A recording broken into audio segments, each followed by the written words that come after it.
Today we've got a 2016 Ram towed in with a customer complaint that'll get your attention real fast. Customer states the wheel feels like it's falling off while driving. That's not something you ignore, so we got it straight into the shop. This Ram has a failed wheel bearing and hub assembly. When these go bad, the wheel can wobble, make noise, and in extreme cases, actually separate from the truck. This isn't just a noise or vibration issue. If this hub lets go completely, you lose the wheel and control of the vehicle.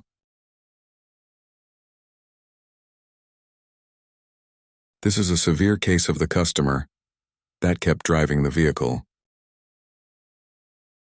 Going to need more than just a wheel bearing. The knuckle, axle, wheel, tire, control arms, and brake hose need to be replaced. Driving it like this is a serious safety risk.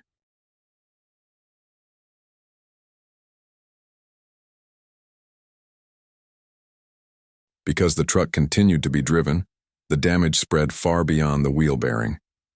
The tire was rubbing directly on the upper control arm, leaving rubber caked throughout the wheel well and putting constant pressure on the axle, which caused additional damage. By the time it came in, the knuckle, axle, tire, upper control arm, brake caliper, rotor, brake lines, and ABS wire were all damaged and will need to be replaced, all because the vehicle kept being driven after the initial failure. If your truck feels like the wheel is coming off, stop driving it. Follow video service information for more real shop diagnostics and close calls like this one. Grease Tech here. Hit like and follow video service information for more breakdowns and mechanical carnage.